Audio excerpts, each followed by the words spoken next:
umumnya mana yang lebih baik di dalam kehidupan kita itu mempersiapkan atau mendadak?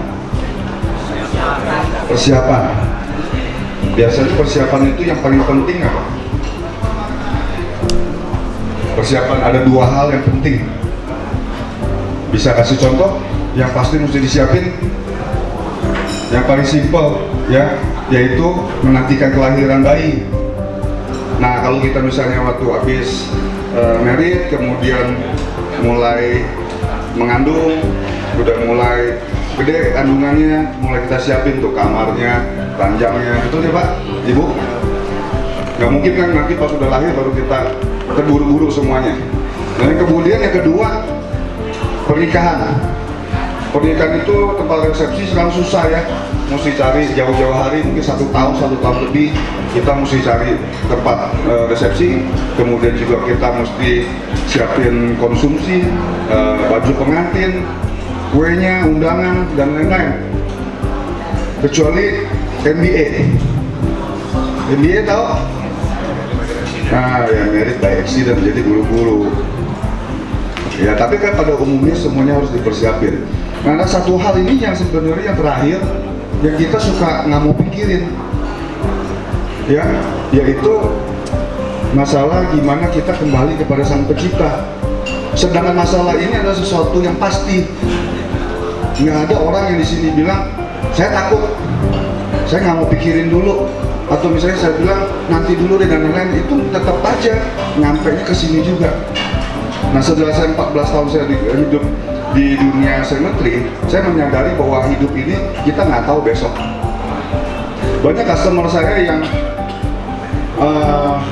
dari mulai yang kecil, masih anak-anak, ada yang sudah dewasa, mau yang laki, mau yang perempuan, miskin dan kaya, semuanya nggak ada pilih-pilih. Kalau memang visanya udah keluar, ya harus check in. Tapi nggak bisa check out, Pak. Check in aja, nggak bisa check out. Ya, dan saya menyadari ini sejak usia saya 35 tahun. Jadi pada saat saya umur 35 tahun, saya punya tempat saya sendiri. Dan waktu itu sebelum bergabung di bisnis ini, saya itu customer, saya bukannya marketing.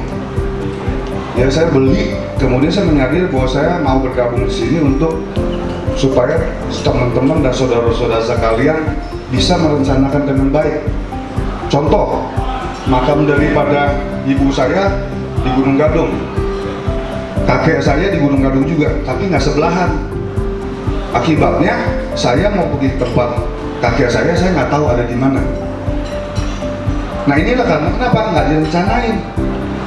Nah, sedangkan setelah saya tahu bahwa ini perencanaan itu bagus, sekarang ibu saya, ayah saya masih ada, umurnya 87, rencananya mau dipindahin jadi satu di Gera Sentosa. Berikut saya sendiri yang tempat saya lama saya jual, kemudian saya beli, saya pindah, kemudian kakak saya, koko saya semua jadi satu. Tujuannya apa sih?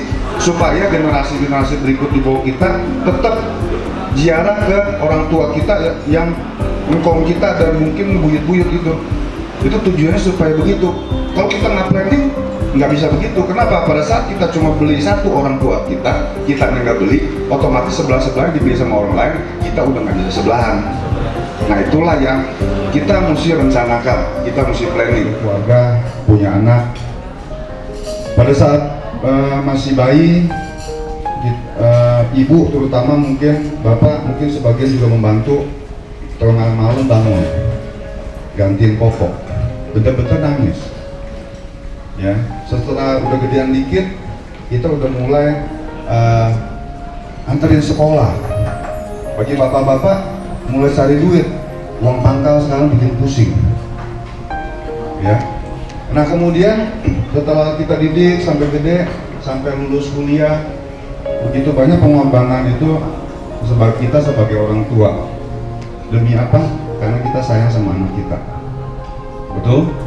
Nah, sampai udah lulus, sampai udah married, sebenarnya tugas kita sudah selesai. Alangkah baiknya kita mulai memikirkan kita sendiri. Jadi jangan sampai kita mau juga berkorban, udah deh kremasi aja, gitu loh. Kenapa mesti begitu? Kecuali kita nggak punya duit. Itulah yang perkara. Tapi kalau memang kita masih mampu, kenapa sih kita nggak siapin satu bidang untuk kita sendiri? Tujuannya apa? Supaya anak-anak kita belajar untuk menghormati budaya kita orang Chinese, yaitu walaupun udah meninggal tetap dihormatin. Ini budaya yang kita harus pertahanin.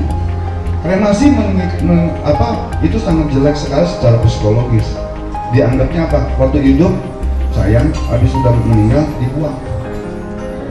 Kita jangan mau dibuang, kecuali memang kita nggak mampu. Soal dia mau datang itu urusan belakang. Nah, saya tanya sama bapak ibu di sini, orang tua bapak ibu kebanyakan di makam apa di kremasi? Yang di makam siapa? Coba angkat tangan. Banyak kan makam kan? Kalau saya juga sama di makam. Pertanyaan saya, repot nggak pak datang waktu cengbeng? Enggak kan? Orang datang cuma 1 tahun berapa kali doang, kenapa mesti repot sih? Kita sayang sama anak kita dari kecil sampai gede udah cukup. Malahan kalau saya bilang sama anak saya, kamu nggak mau datang 1 tahun sekali aja kelewatan. Jadi jangan dimanja kayak anak kecil gitu. Itu udah menjadi satu kewajiban.